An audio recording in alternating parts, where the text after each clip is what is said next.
All right, y'all. So today we have Sean Hannity having an absolute meltdown as he interviews Oliver Larkin, a Democratic socialist who's currently trying to run against an APAC-loving and self-described DeSantis Democrat from my home state of Florida. So good luck to you, Oliver. So today I thought, let's see if we can find some maybe, I don't know, bad faith tactics that are being used by Sean, maybe even a little bit of propaganda. It's Fox News. I know, but stranger things have happened. So let's check this out because I want to see how red his beasting face can get. And by that, I mean, by the way, I'm talking about Sean Hannity. And let's see how Oliver Larkin handles this because I think it's going to be coming up again and again as we head into the midterms and eventually 2028.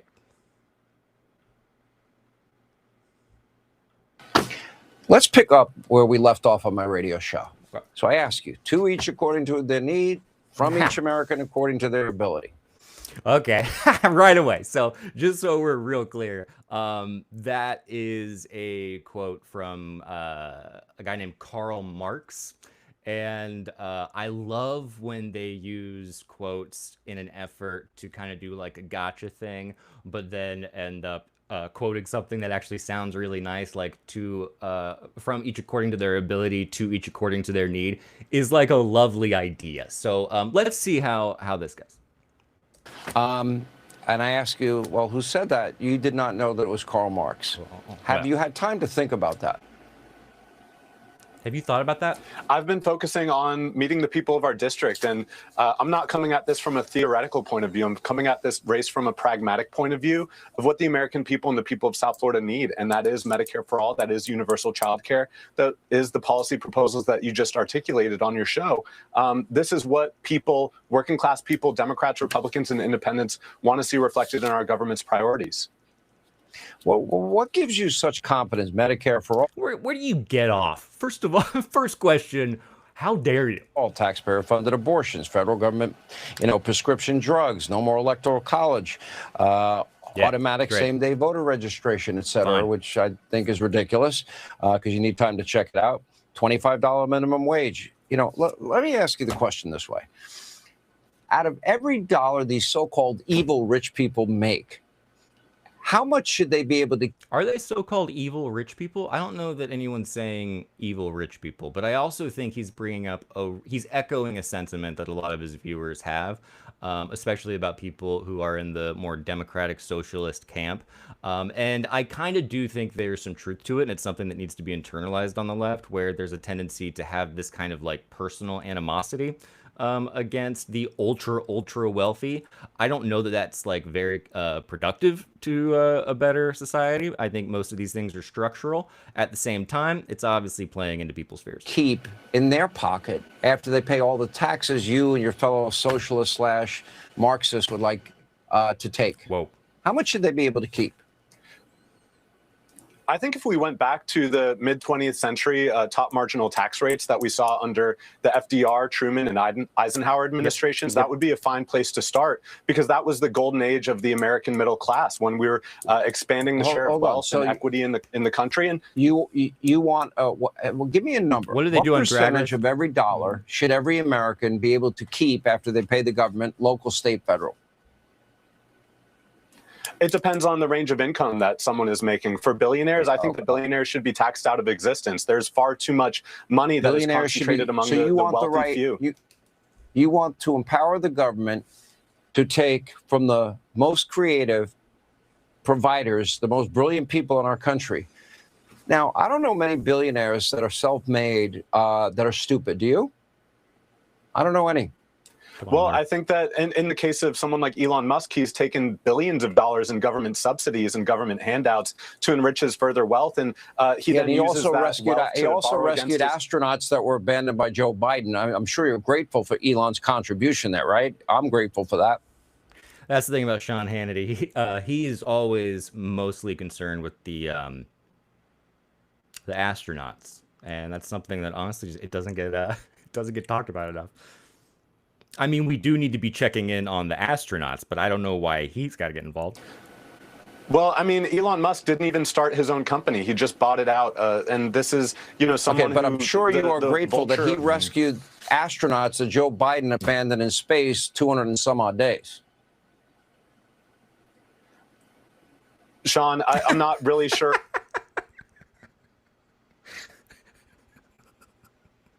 I mean, like, you know, this kind of situation, I do not envy Oliver Larkin at all, because I could spend years preparing for this interview, and I would not have expected Sean Hannity to be like, what about the people in space? What you're speaking to, the International Space Station, I think I'm that, talking about the when, guys that needed private to be capital is rescued, deployed. and Joe Biden did nothing, and Elon Musk rescued them. I'm sure you're great. Oh, all right, let me move on. That we should have. How much? I think that we should have a national NASA billionaires system should that be is taxed actually out of funded and not existence. having How Jeff about- Bezos or Elon Musk making their own rockets. Somebody making $100,000 a year, how much of every dollar should they be able to keep? I think that the tax rate Give me a on number. most middle-class Americans, and Oliver, Sean, give me a number. It's not that How easy. much out of I know every that dollar nuance should they doesn't be work able to well keep? on cable news, but $100,000. No, I don't think $100,000. that we should be. How much of every dollar should they be able to keep? It's a simple question. How much are you willing? It's not a simple question. I mean, that's just an outright lie, right? And actually, this is, I believe it's called like false simplicity. And also, generally speaking, this is in media studies referred to as gotcha journalism, because what Sean's trying to do here is get a soundbite, and he's trying to corner Oliver into saying something that he'll later regret, that they can use to generate views and generate money for their shareholders, but at the same time imply to their constituents that this guy has no idea what he's talking about and he's going to take all of this money from you. So it's really brilliant. Don't let the government take. How much? Give us a number.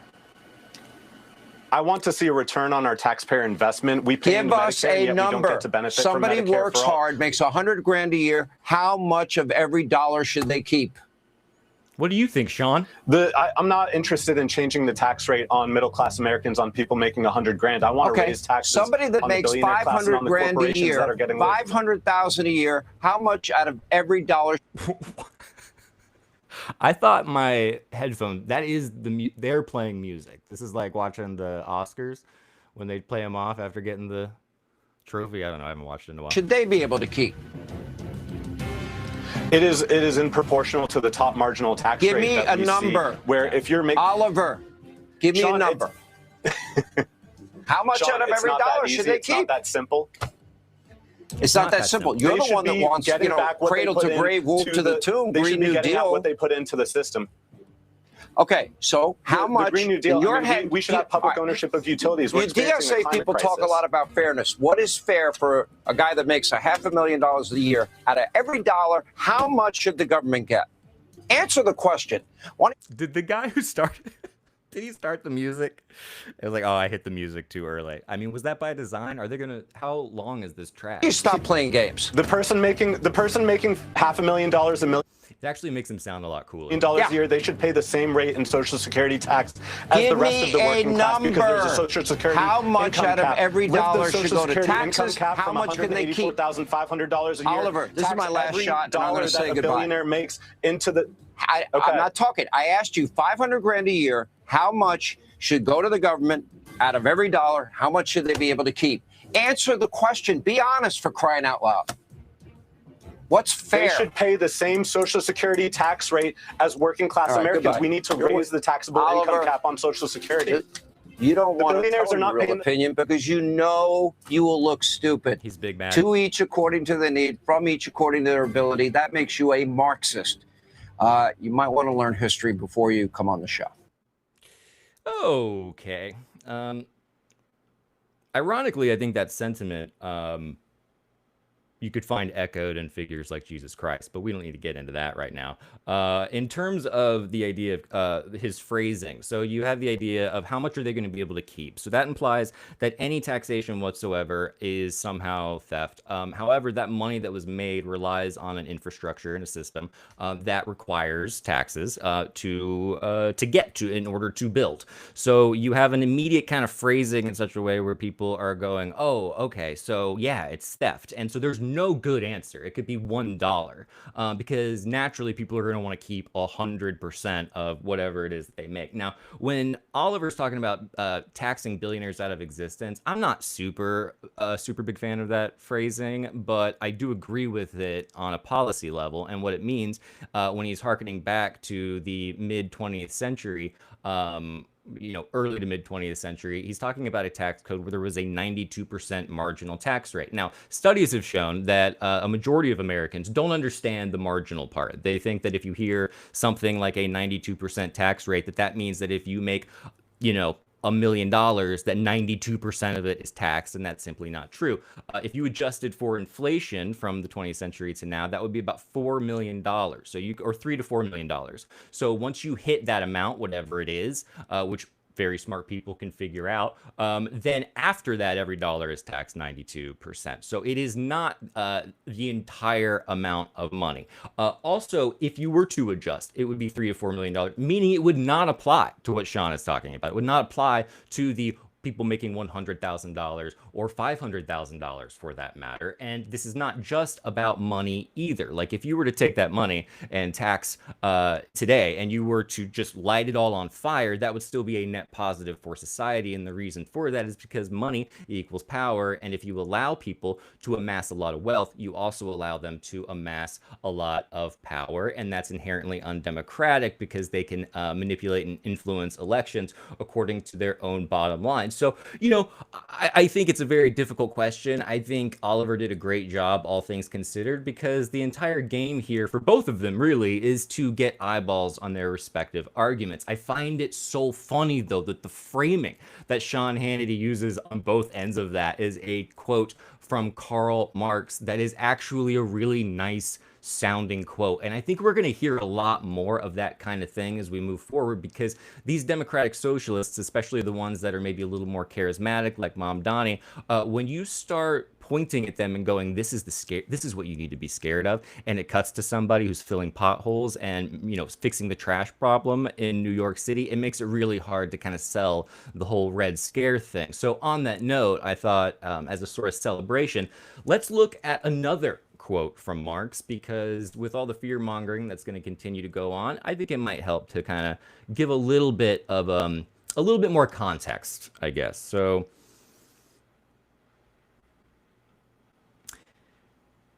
this is Karl Marx. For as soon as the distribution of labor comes into being, which is where we're at right now, each man has a particular exclusive sphere of activity which is forced upon him and from which he cannot escape. Imagine growing up and your parents saying constantly, your teachers saying constantly, your guidance counselors, what do you want to be when you grow up? As if there was one single answer.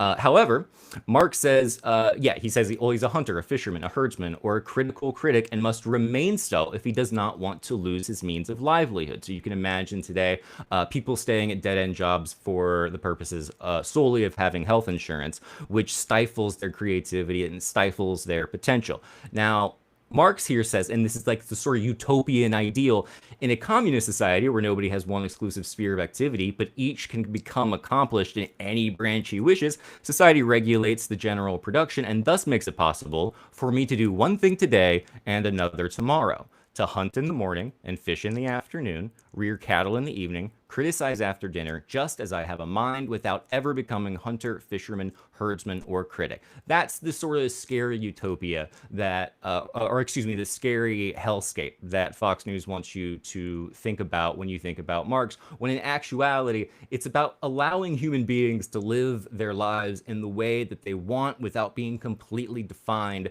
by constantly making money at one dead-end job. Now, when you combine that with our healthcare crisis, when you combine that with the wealth inequality that's going on right now, it seems pretty simple to me. And I don't know, this is obviously not what Marx is. I haven't read a ton of Marx. I've read a little bit, but I recommend it because apparently Sean Hannity's also getting into him. So good for him. Anyway, everybody, this is the spinner. That was a fun one because I liked that spin. I like when they're like,